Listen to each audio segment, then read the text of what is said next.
Be too far away here on 1000 Guineas Day, and what a great day it's been to review the Group 1 performance for the Hayes stable. Lady of the Pines, John Russell, what a great effort from the filly. Terrific effort, because as you saw, she missed the start and was last going over the hill, Brendan, and it was a super effort, wasn't it? But of course the eye-catching run I think in the race was that of Kensington Palace. It was in all sorts of bother all the way down the straight, and she's looking like the one to go on and win the Wakeful and of course the Oaks. This race has been a wonderful form guide. Almost every year the Oaks winner has been placed or won the Caulfield 1000 Guineas. Yes, well I heard Peter say to you that he would take Lady of the Pines onto the Wakeful and then decide on a start in the Oaks. She's done very well today to score. Rose of Danehill was good in defeat, so was Regal Sachet. But I keep betting back to Kensington Palace. They're talking about putting a rail out for Saturday, which would be quite historic. Some 6 metres, Roy Higgins mentioned. Well, the pattern was there in the last races you saw when the leaders headed towards the centre section of the track. They obviously didn't like it in there, and I think it's pretty certain now that that will happen, that the rail will be out some 6 metres in Caulfield Cup Day, which is rather unusual. That's been attributed to the downfall of Accomplice today. He came home on the inside where it was apparently cut up. Yes, well, he couldn't seem to muster any speed at all, whereas Mahogany was completely wound up when he got going, wasn't he? Oh, he sure was. Great horse, isn't he? He's an absolute freak. Yeah, he's got now, to his credit, something like $3,650,000 in stake monies. Been a handy horse for the connections. 8 Group 1s, a Derby, all the way through to a Lightning. Yeah, and I think he'll go on now to the Linlithgow Stakes, from what I'm told. So I think we're just about ready for the barrier draw, Brendan. So that'll be interesting. Well, we might pick up some pictures, if that's possible, of the barrier draw and take you through it. I know Canberra is approaching our next race, and we'll come back after that. But just out beside us here, they've just begun proceedings.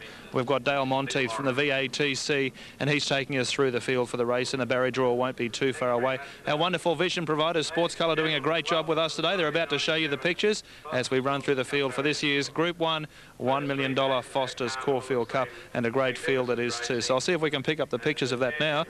And Count Chivas will be the top weight this year. Blinker's first time, which is very interesting, as is Istedad, who has always been very close to the money in Group 1s without winning, but perhaps this weekend will be his chance. Time will tell with that. So we're just about to go through those. The Canberra race is also looming, so we'll be taking you there. This is the scene. There's the field off to the right.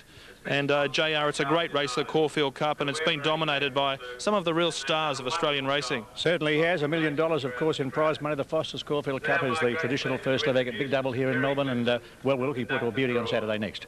The Race Place put out a wonderful video, a cup full of champions. 140-odd year history of the race is documented, including plenty of your calls. I had the pleasure of watching it last night, Brendan. It's a super production, believe you me. It's a really top-hole production by Race Place. They always will turn out the best productions, and those people that want to see a history of the Caulfield Cup, that's just pop into Mars or all the leading places that have the Race Play productions and get a copy of the Caulfield Cup story. It's a beauty. Well, Terry Clifton's on at the moment from Racing Victoria, just telling people where the Caulfield Cup will be being this weekend. It'll be going right throughout America, through 4 million homes in New York, and right throughout Asia. It's incredible how the whole world of thoroughbred racing has really shrunk over the years. Very exciting, and of course we now have Lee Friedman with 4 runners no less in the Caulfield Cup this year. And always aloof, the imported one being interesting. Yeah, and 7 kilos, would you believe, below the weight for age scale. Well, I think you've already got the tip marked down for that. Well, it'll be interesting to see what happens with the barrier draw. I think this is the key to it, no doubt. Okay, well, we're about to start with a first for our barrier draw. And JR, horse number 8 will be the first one out. So horse number 8 is Peep on the Slide, Michael Carson to ride. And this horse you would suggest would have to improve a touch on his recent runs. Peep on the Slide, drawn barrier 8, he'd have to improve on recent performances, I think, Brendan. Horse number 4, Iron Horse, the Epsom winner, has come up with barrier number 11. Barrier 11 for Iron Horse.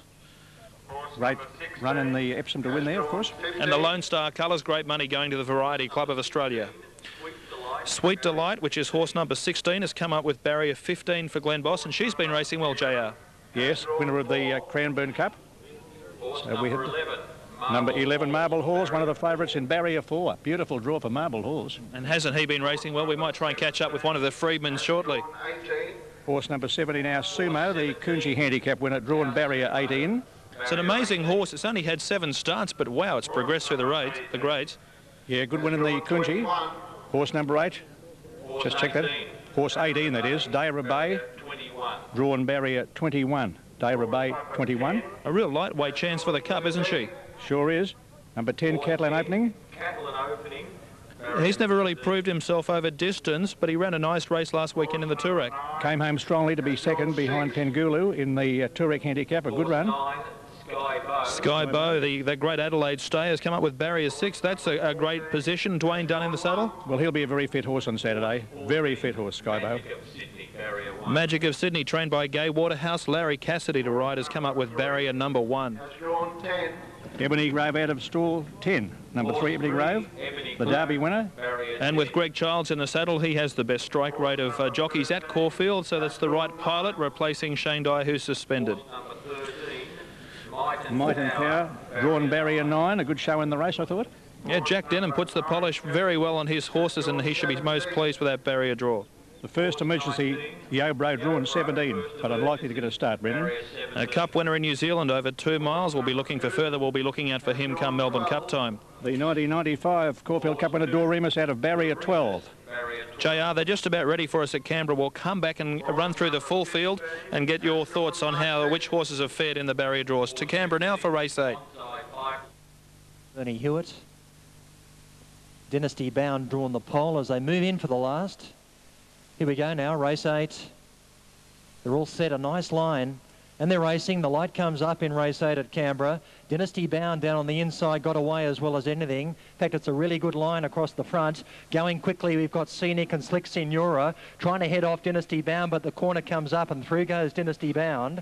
Getting to 4th is Waltz Gold, and then Too Much Trouble. Lady of Distinction got away quite safely. Rumpus Lane's going to go onto its back, and back towards the last is Sweet Street. Bit of speed on early as the field really breaks up, and Dynasty Bound has let these two go to the front, and Slick Signora, after working hard out of the gate, takes over a lap and a half to run from Scenic, and the leader clears out by a couple. Running third is Dynasty Bound after the early speed battle.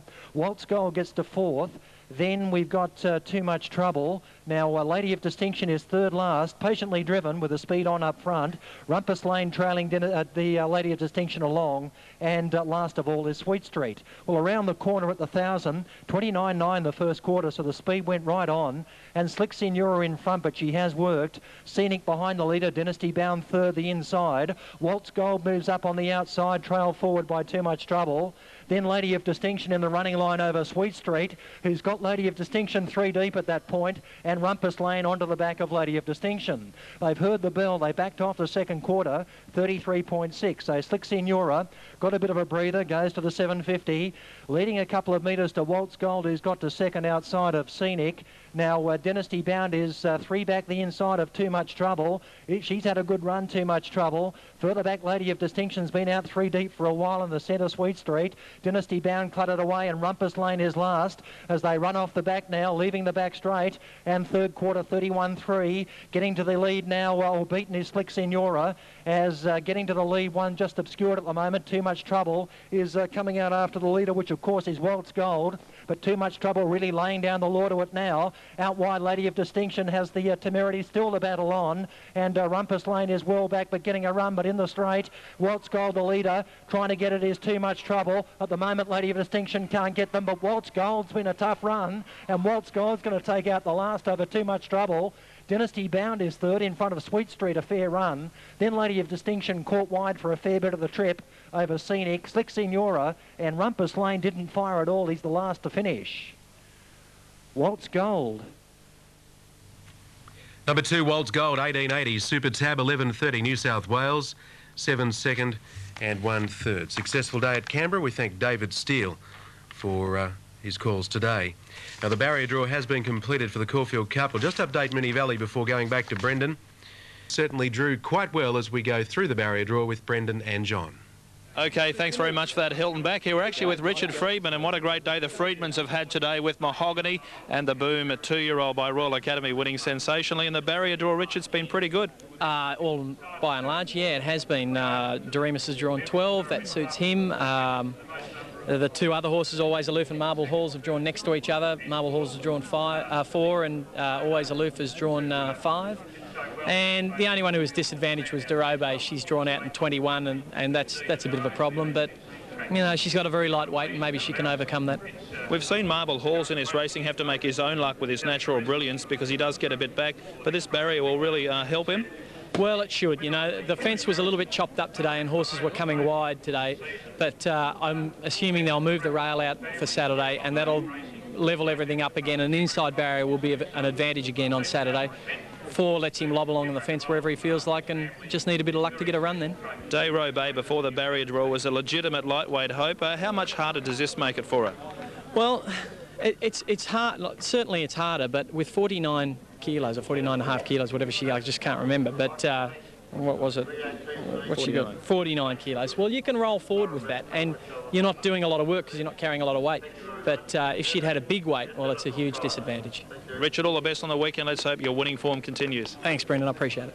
The Freedman brothers, what a great day they've had, and perhaps it'll get better on Saturday with 4 prime candidates for the Caulfield Cup. Let's go through the barrier draw now, and this is the way they stack up from the top all the way through the field. Barrier 20 for Count Shivers, and he's got blinkers first time for the Caulfield Cup this year, and he'll have a great chance in the race. Barrier 20 for Count Shivers, Dan Brereton to ride. And Doremus, a winner in 1995, has barrier number 12. Ebony Grove, a winner of the AJC Derby, he's in barrier number 10. Iron Horse in barrier number 11, a winner of the Epsom Handicap. John Russell's back with us as we go through these. Istedard with blinkers, first time barrier 2, is very well placed. Well, he hasn't been far away at all his starts this time in Brendan. Like, he's beautifully drawn in barrier 2. He's a horse that can take up a posse, and Stephen King is certain to ride him well. He's in with a good chance. As we go down through there, always aloof. He races handy, and you'll love the look of this horse over 1.5 miles, wouldn't you, the way he races? He's a beautiful horse, and of course the big thing about him, he's in with that tremendous pull under the weight for age scheme. He's got 7 kilos under no less, and his form has been really impeccable since coming here to Australia. Magnet Bay, 16 people on the sleigh, 8. Skybo, a Melbourne Cup place getter in barrier 6. Well, he won a race here on Mimsy Stakes Day a couple of starts ago. He's spot on for the races on Saturday, and whatever he does in Caulfield Cup Day, he's going to improve in Melbourne Cup Day. Well, the Cups King has Catlin opening barrier 13. Marble Halls, the favourite, will firm with a favourable barrier draw. Perfect. Plenty of alliteration there. Perfect barrier draw in 4 for Marble Halls. He's the up-and-comer, of course. He won so well at Flemington last time, and he's got a great chance in the race. And we go down through there. Might and Power, who's been supported in the doubles at 9-1. Magic of Sydney, barrier 1. And Bonsai Pipeline, who's been racing in good form, poorly drawn in 19. Pretty hard to see him taking part. He'd been an ordinary lot here on Saturday, Brendan. I couldn't see him taking part in the finish. How can you see Cranbourne form stacking up for the Caulfield Cup? Well, Sweet Delight is a useful mare. Whether or not she's up to these is problematical, but George Marconi has a pretty fit, and she'll run a good race. Our Sumo has risen through the ranks, but barrier 18 won't be an easy assignment on Saturday. No, but this is a horse with a light weight. You know, he's done everything right. As you mentioned, only the 6 starts, I think you said, or 7 starts, and an up-and-coming 4-year-old, lightweight, in with a good chance despite his outside barrier draw. The Freedmans are disappointed with the barrier draw of Dayrell Bay, barrier number 21. Yes, well, Dayrell Bay possibly was a little bit disappointing in the Lumber Stakes on Saturday, but keep in mind she'd run a good race before that.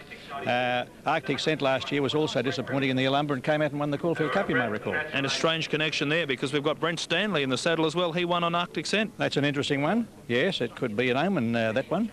And now we go through the emergencies. Yobro 17, Crying Game 3, Sunny Laning 7. Can you see any of these getting a start? I couldn't at this stage unless something goes amiss with one of the other 18. I think they'll all miss the race on Saturday. Yobro, Crying Game and Sunny Lane. JR, you'll be studying the form leading up to Saturday. Have you got one at the moment which stands out in your mind? No, not until Saturday morning, Brendan. It's a very tough race, and I'll make my final selections for Sky on Saturday. Well, great calling today and good calling tomorrow at Moe, and then again Saturday and right throughout this great spring carnival. Good on you, Brendan. Lovely to see you down here from Sydney. How do you like the weather? Oh, it's been a beautiful day and fantastic racing. It doesn't get any better than this. The best jockeys, the best trainers, and it's serious racing. And I can tell you something, the best is yet to come. As it always is. Sure thing. Okay. John Russell there. We're at Caulfield. We've got a bit more to come on the eve of the Foster's Caulfield Cup. We'll be having a chat with Dale Monteith from the VATC shortly. We'll try and grab another jockey and point you in the direction of a winner of this year's Caulfield Cup. Hilton back with more shortly. Right, Brendan doing a fine job. Let's go by Damien Oliver, who's had a sensational day here at Caulfield. It could get better Saturday in the Foster's Caulfield Cup. And Damien, you're riding Marble Halls, beautifully drawn in the barriers. You thank the stewards, and I suppose you'll be thanking the connections if you get home. I had to thank Des Gleeson, the chief steward. He drew it for me, so it's perfect barrier for Marble Halls to draw, and the rest is up to me now. I heard Greg Miles announce over the course announcement system today you'd had plenty of trebles this month in Melbourne. Do you think you can continue that great form on Saturday? I think I'd hand back a few winners if I could win the Cup on Saturday. But, yeah, things are going good at the moment, and hope it can keep going. Marble Halls tends to get back a bit in his races. What will be your tactics from that good barrier? I won't make too many plans yet. I'll sit down and do the form and see where, you know, where the rest of the field's going to settle down. He's very versatile. He can take up a position, hand in the field, or he can settle back. So, but from that position, I couldn't see him getting back much further back than about midfield. Over 1.5 miles, he's the favourite. Come Melbourne Cup time over 2 miles, there's some discussion that maybe he's not seasoned enough for it. Yeah, that's definitely a point to bring up, but he's a horse that's got a very good turn of foot, so if you can rest him during a run and bring him out late in the race at the right time, there's not many horses that can go with him. So, you know, I've learned a lot about the horse over the last month and how to ride him, and, you know, from that barrier I should be able to ride him how I want to. Well, they're talking about the rail being out up to 6 metres for the Caulfield Cup. You've made your winning runs on the inside the last few times with him. Will you continue to do so this weekend? We'll see how the track pattern evolves on Saturday. Today the racing seemed to suit horses racing out wide. The fence chopped up quite badly today, but they're moving the rail out 6 metres, so it should even the racing up, and I just hope for a fair track on Saturday that gives every horse a chance. Potentially Marble Halls is our most brilliant horse on the up and up in Australia. Would you agree with that assessment? Yeah, I think he is, and I think he's got the scope to even go further in the autumn and even next spring. You know, he's only 4, so, you know, he can make a very smart horse. You've seen a lot of the Freedman stayers, always aloof. Is he the main danger for you? I think so, yeah, and Istedad probably as well. There hasn't been much between those 3 right throughout the spring. And, you know, a little bit of a wild card, maybe Might and Power. He's a very talented horse and he seems to have been a little bit forgotten. With 24-hour customer service, access to the world's best telecommunications networks and